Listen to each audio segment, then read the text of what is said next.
A atmosfera dentro das antigas muralhas de pedra do Palácio de Buckingham mudou visivelmente nas últimas semanas, à medida que uma história que se desenrola há 30 anos finalmente começa a chegar ao seu clímax. Para Camilla Parker Bowles, a transição de A Outra Mulher para a Rainha Consorte foi uma jornada definida por paciência, calculada reabilitação de relações públicas e o apoio inabalável do rei Carlos III. No entanto, em julho de 2026, fontes próximas à família real sugerem que a segurança cuidadosamente construída de sua posição está sob uma ameaça mais formidável do que qualquer escândalo sensacionalista. Uma aliança discreta e sem precedentes se formou entre duas das figuras mais disciplinadas da monarquia, a ex-princesa Anne, princesa real, e o príncipe William, príncipe de Gales. Juntos, eles estariam executando uma estratégia multifacetada que visa não apenas a influência atual de Camilla, mas o próprio legado que ela trabalhou décadas para construir. Os primeiros tremores desse terremoto institucional foram sentidos cerca de 3 semanas antes de o público começar a ouvir rumores de uma ruptura.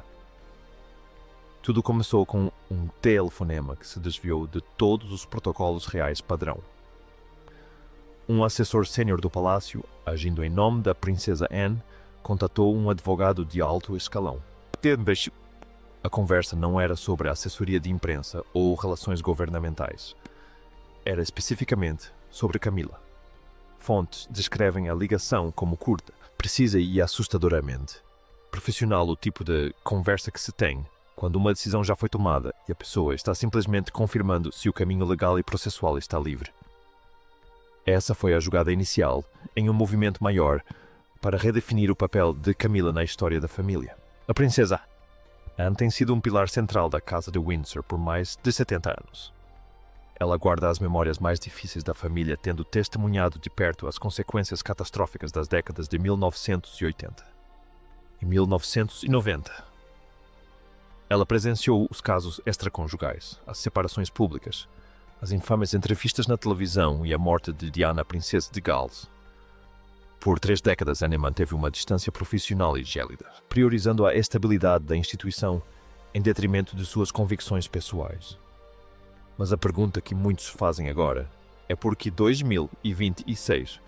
Fontes sugerem que a resposta reside na convergência do crescente poder do príncipe William e na iminente aproximação de um marco histórico significativo. O papel do príncipe William na monarquia passou por uma transformação fundamental nos últimos 18 meses. Ele não é mais apenas o herdeiro aparente, aguardando sua vez. Agora é um soberano de fato por direito próprio, através da administração do Ducado da Cornualha. Com um patrimônio avaliado em 1 bilhão de libras em terras, propriedades e investimentos, William possui um nível de independência financeira que dispensa consultas ao rei. Ele começou a usar esse poder com uma precisão cirúrgica que causou grande impacto no palácio. O sinal mais visível da intenção de William foi a remoção de Annabel Elliot da folha de pagamento do ducado. Annabel, irmã mais nova de Camilla e respeitada designer de interiores, havia sido uma figura constante nas operações do ducado por quase 20 anos sob o reinado de Charles. Ela recebia somas anuais significativas por seu trabalho nas propriedades do ducado. No entanto, no momento em que William assumiu o controle após a morte da rainha Elizabeth II, o nome de Annabel desapareceu dos registros financeiros. Não houve contestação pública nem declaração dramática. Ela simplesmente sumiu, substituída pelo círculo íntimo de lealistas de William. A princesa Anne teria observado essa mudança com total aprovação, considerando-a o primeiro passo necessário para uma limpeza há muito esperada na Casa Real. Essa manobra financeira está profundamente entrelaçada com o peso emocional do 30º aniversário da morte da princesa Diana, em agosto de 2027. William, agora com 43 anos, é pai e líder, e passou quase 3 décadas reprimindo seus sentimentos públicos sobre a mulher que substituiu sua mãe. Embora nunca tenha feito uma declaração direta conectando seus sentimentos por Camilla ao sofrimento de sua mãe, suas ações agora falam por si. Fontes dizem que Anne e William chegaram a um ponto em que não permitirão mais que a lealdade institucional se sobreponha às suas convicções pessoais. Eles não aguentam mais ver Camilla ocupar espaços simbólicos que, em sua opinião, pertencem por direito à memória de Diana. A contribuição de Anne para esta operação em duas frentes envolve algo muito mais perigoso para Camilla do que dinheiro à história. Dentro do Castelo de Windsor encontram-se os arquivos reais, um repositório da história, não editada, registrada em privado e fechada ao público. Contém cartas diários e correspondências internas que documentam o verdadeiro tratamento institucional do casamento de Gales durante seus anos mais turbulentos. Como membro sênior da família real, Anne tem um nível de acesso a esses materiais que poucos outros possuem. Fontes sugerem que ela vem conduzindo uma revisão meticulosa dos arquivos das décadas de 80 e 90, analisando exatamente quem facilitou o caso e como a instituição lidou com o sofrimento documentado de Diana. O objetivo declarado de Anne é garantir que o registro histórico desse período permaneça completo e sem cortes. Ela supostamente acredita que a mulher que agora ocupa o cargo de rainha consorte não tem o direito de influenciar a forma como os capítulos mais dolorosos da vida de Diana são lembrados. Essa revisão de arquivos ameaça trazer à tona justamente aquilo que o rei Charles tanto se esforçou para enterrar: as gravações do Camilla Gate, as traições privadas e a falha institucional em proteger uma princesa de Gales vulnerável. Para Camilla, uma história sem cortes representa uma ameaça existencial à sua legitimidade arduamente conquistada. Enquanto Anne lida com o passado, William está remodelando o futuro. Só em 2021, em que Pedro Sebastão, o ducado da Cornualha, gerou 30 milhões de libras em receita. Tudo sob exclusiva responsabilidade de William. Fontes dizem que ele está redirecionando discretamente esses recursos para as mesmas causas que Diana defendia: moradores de rua, saúde mental e conscientização sobre o H. E vê causas que a realeza certa vez lhe disse de serem políticas demais ou delicadas para um membro sênior da família real. Ao institucionalizar a inteligência emocional e a visão filantrópica de Diana, William está construindo uma versão da monarquia que Diana reconheceria como sua, efetivamente contornando a era de Charles e Camilla. Essa mudança está afetando até mesmo o status cerimonial de Camilla. Os símbolos na vida da realeza não são meros enfeites. São expressões de poder. Quando Camilla usou a tiara das meninas da Grã-Bretanha e Irlanda, a favorita da falecida rainha na coroação, a intenção era sinalizar que sua reabilitação estava completa.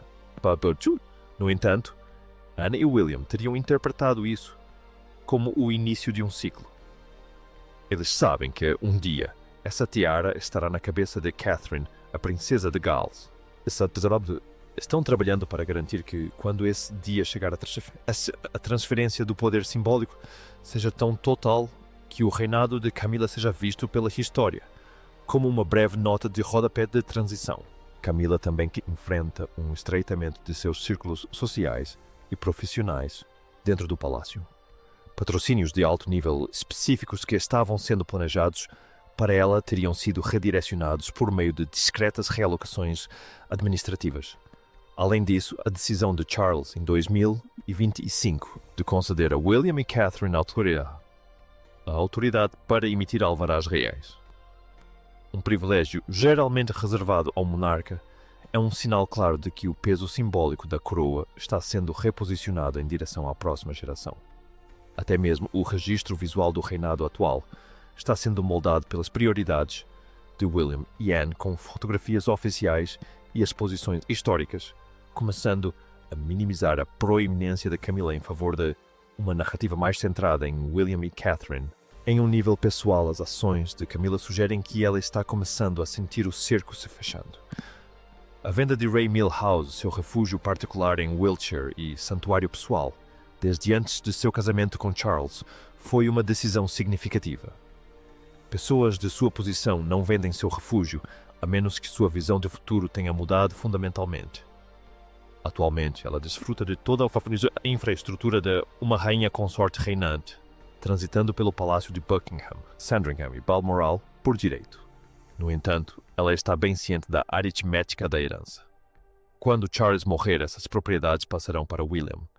Camilla então se tornaria uma a rainha viúva, vivendo em Clarence House ou Highgrove sob a total discrição de um homem que a viu contribuir para o sofrimento de sua mãe.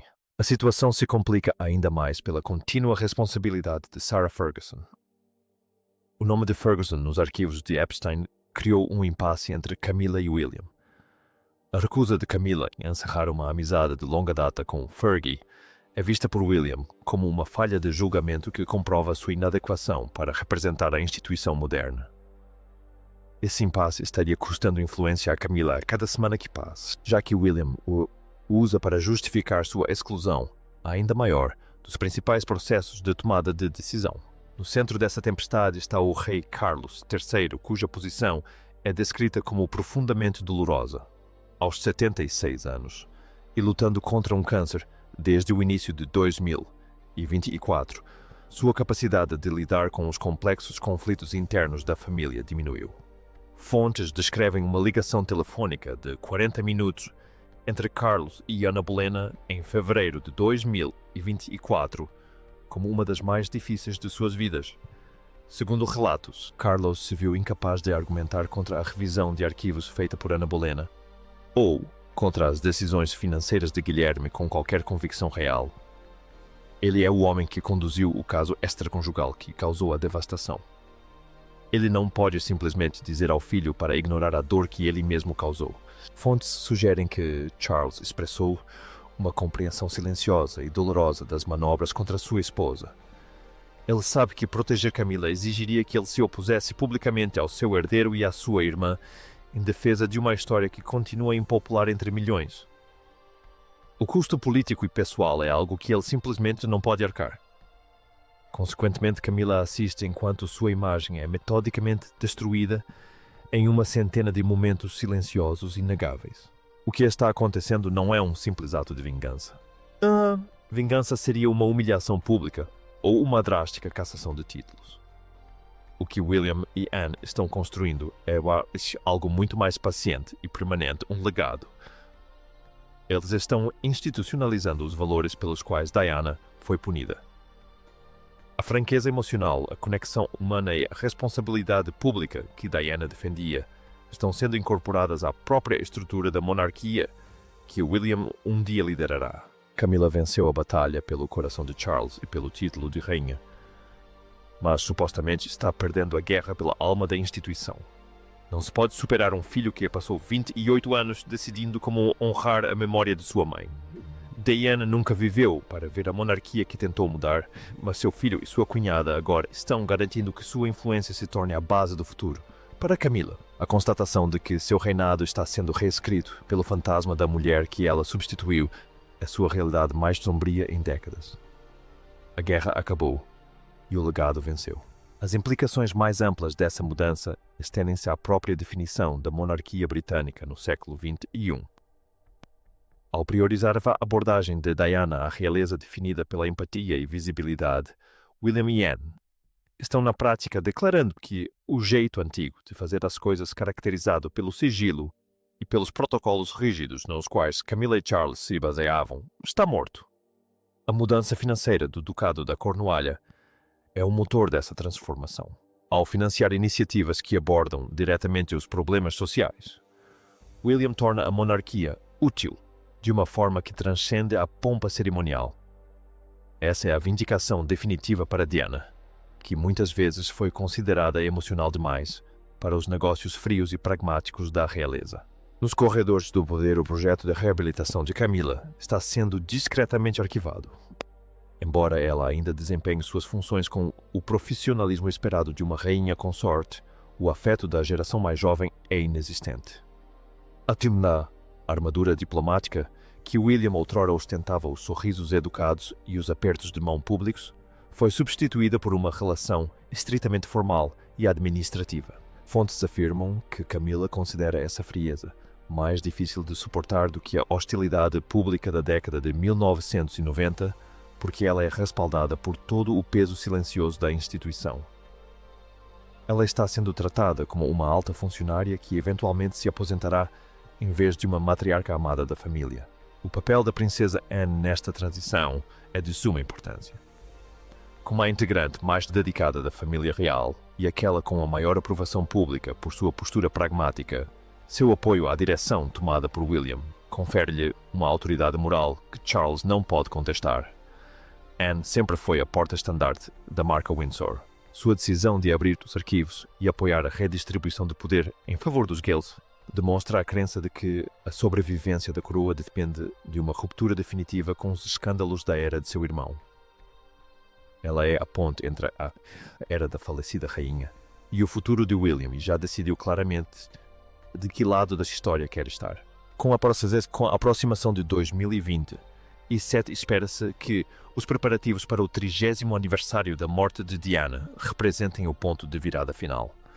Embora o palácio provavelmente tente manter as comemorações dignas e sem confrontos, o contraste entre a princesa do povo e a rainha consorte será inevitável. A intenção de William de centralizar o legado de sua mãe durante esse período servirá como a reescrita simbólica final da posição de Camila.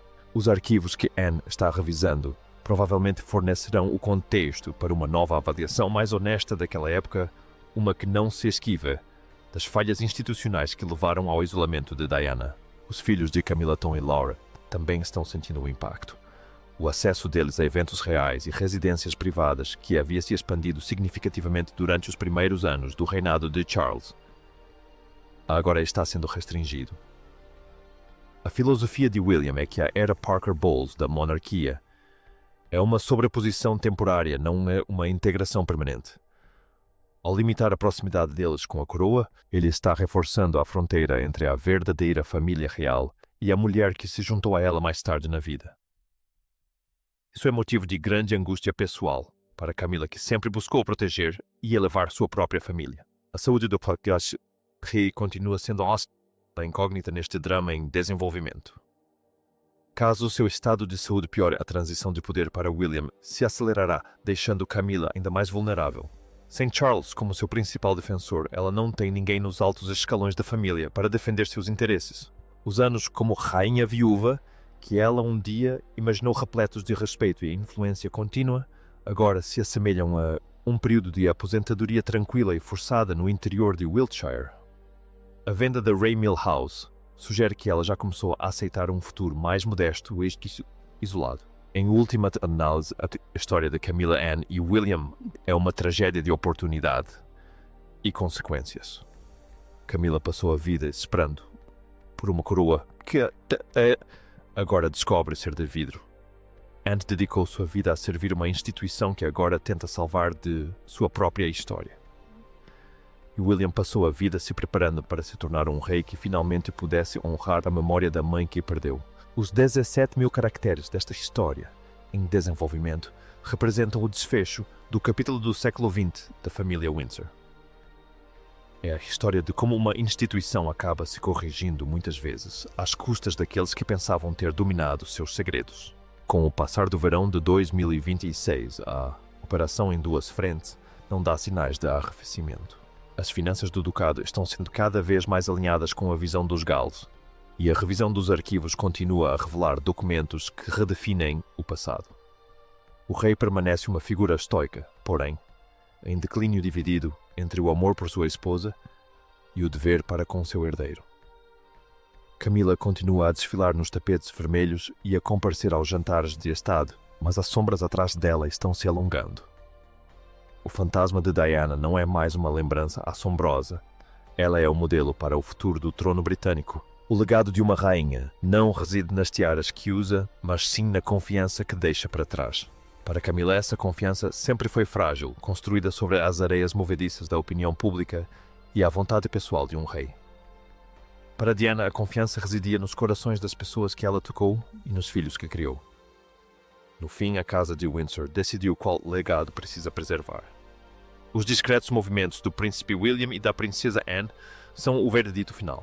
A coroa pertence ao futuro, e o futuro pertence à memória da mulher, a quem disseram que não era digna de ser rainha, mas que acabou por definir a monarquia mesmo assim. Em cada recanto tranquilo de Windsor e em cada livro razão financeiro do Ducado, a mensagem é a mesma. A era da outra mulher está chegando ao fim.